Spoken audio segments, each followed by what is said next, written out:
যারা চাকরি রিলেটেড গুরুত্বপূর্ণ আপডেট নিউজটি দেখার জন্য ক্লিক করেছেন, ভিডিওটি একটি লাইক দিয়ে কন্টিনিউ করার অনুরোধ জানাচ্ছি। আসসালামু আলাইকুম। মহা খুশি সংবাদ প্রিয় বন্ধুরা, মহার্ঘ ভাতা বাতিল হয়নি, বরং তাড়াতাড়ি পেতে যাচ্ছেন সেই সুখবর কিন্তু আজকের ভিডিওতে থাকছে।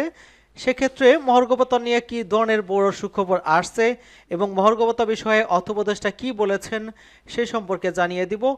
তো চলুন মূল আলোচনায়। আমরা প্রথমে যেটা দেখতে পেয়েছিলাম যে মহার্ঘ ভাতার যে সুসংবাদ দেওয়া হয়েছে, যে মহার্ঘ ভাতা নিয়ে বড় সুখবর, সেটা কিন্তু পরবর্তীতে দৈনিক কালের কণ্ঠ পত্রিকার, সমকল পত্রিকা সহ বেশ কয়েকটি পত্রিকা কিন্তু বলা হচ্ছিল যে মূল্যস্ফীতির চাপে মহার্ঘ ভাতা দেওয়ার সিদ্ধান্ত বিরতি। এখানে যেটা বলা হয়েছিল যে মূল্যস্ফীতি নিয়ন্ত্রণে সংবেদনশীল মুদ্রানীতির পাশাপাশি সরকার ব্যয় কাটছাঁট করার কথা বলেছেন বিশ্লেষকরা। তারা বলেছেন যে এই পরিস্থিতিতে এখনই সরকারি কর্মকর্তা কর্মচারী মহার্ঘ ভাতা দেওয়াটা যৌক্তিক সময় নয়। প্রধান উপদেষ্টার কার্যালয় বিষয়টি সায় দিচ্ছে না।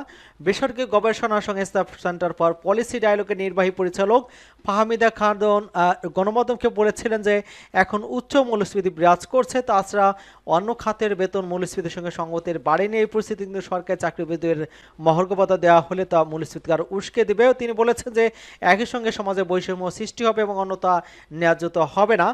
এই সার্বিক সবকিছু বিবেচনা করে সরকারি ধরনের সিদ্ধান্ত না নেওয়া যুক্তিযুক্ত, এমনটা কিন্তু বলা হয়েছিল এবং পত্রিকা জানানো হয়েছিল যে মহার্ঘ ভাতা দেওয়া হবে না। কিন্তু আজকে আমরা অর্থ উপদেষ্টার কাছ থেকে যে সংবাদ এটা আমরা দেখতে পেলাম যে দৈনিক কালবেলা পত্রিকা যেটা বলা হয়েছে যে মহার্ঘ ভাতার বিষয়ে কোনো সিদ্ধান্ত হয়নি। অর্থ উপদেষ্টার স্পষ্ট তিনি জানিয়ে দিয়েছেন।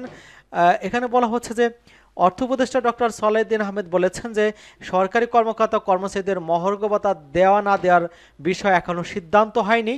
মঙ্গলবার 28শে জানুয়ারি সচিবালয়ের সরকারি ক্রয় সংক্রান্ত উপদেষ্টা পরিষদ কমিটির বৈঠকে শেষে সাংবাদিকদের এক প্রশ্নের জবাবে তিনি একথা বলেছেন। সরকারি চাকরিজীবীরা কি মহার্ঘ ভাতা পাচ্ছে?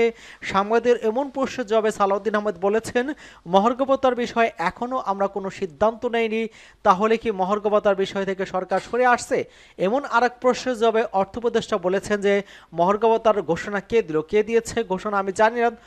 অর্থ মন্ত্রণালয়ের কাছে বিষয়টা এলে তারপর সিদ্ধান্ত নেব, দেব কি দেব না, কত দেব তারপর ঘোষণা দেব। অর্থ মন্ত্রণালয়ের কাছে মহার্ঘ ভাতা বিষয়ে প্রস্তাব গেছে কি না এমন প্রশ্নের জবাবে তিনি বলেন, আমরা তো এখনো ঘোষণা দেয়নি, আমি তো এখনো সিদ্ধান্ত নেয়নি। সম্প্রতি 14.5 লাখ সরকারি চাকরিজীবীকে মহার্ঘ ভাতা দেওয়ার খসড়া প্রস্তুত করেছিল অর্থ বিভাগ। প্রস্তাব অনুযায়ী প্রথম থেকে তৃতীয় গ্রেডে মহার্ঘ ভাতা পাবে মূল বেতনের 10%, চতুর্থ থেকে দশম গ্রেডে মূল বেতনের 20%, 11 থেকে 20তম গ্রেড পাবে মূল বেতনের 25%। সর্বনিম্ন বেতন বৃদ্ধি পাবে 4,000 টাকা, সর্বোচ্চ বেতন পাবে 7,800 টাকা। কোনো চাকরিজীবী 4,000 টাকার কম মহার্ঘ ভাতা পাবেন না। তবে মহার্ঘ ভাতা কার্যকর হওয়ার পর আর বহাল থাকবে না আগের সরকারের দেওয়া 5% বিশেষ প্রণোদনা সুবিধা। এদিকে গত 9 জানুয়ারি জনপ্রশাসন মন্ত্রণালয়ের সিনিয়র সচিব মোখলেসুর রহমান জানিয়েছিলেন আগামী 30 জুনের মধ্যে সরকারি কর্মচারীদের জন্য মহার্ঘ ভাতা ঘোষণা করা হবে। কবে কত শতাংশ ঘোষণা করা হবে সে বিষয়ে কিছু জানাননি জনপ্রশাসন সচিব। সরকারি কর্মচারীদের সর্বশেষ পে স্কেল দেওয়া হয়েছিল 2015 সালে, এরপর তাদের আরও কোনো বেতন বাড়েনি। চাকরিজীবীদের দৈনন্দিন খরচ বেড়েছে, মূল বেতনের সঙ্গে নির্দিষ্ট হারে মহার্ঘ ভাতা দেওয়ার সিদ্ধান্ত নিয়েছে সরকার।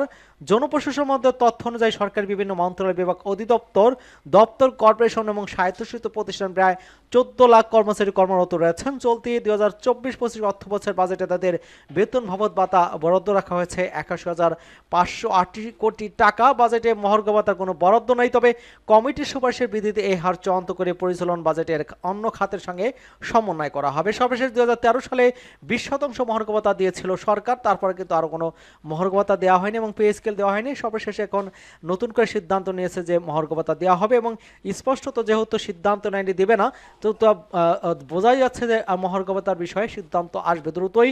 এবং মোখলেসুর রহমানের ইতিমধ্যে কিন্তু আমরা তথ্য জানতে পেরেছি যে তিনি কিন্তু বলেছেন এটা গুজব যে বাতিল করা হয়েছে। সত্য কথা হচ্ছে যে মহার্ঘ ভাতা দেওয়া হবে এবং শিগগিরই দেওয়া হবে, এমনটা কিন্তু তিনি জানিয়েছেন। সকলকে ধন্যবাদ জানাচ্ছি এবং আমাদের চ্যানেলকে যারা এখনো সাবস্ক্রাইব করেননি চ্যানেলকে সাবস্ক্রাইব করে আমাদের সাথেই থাকুন।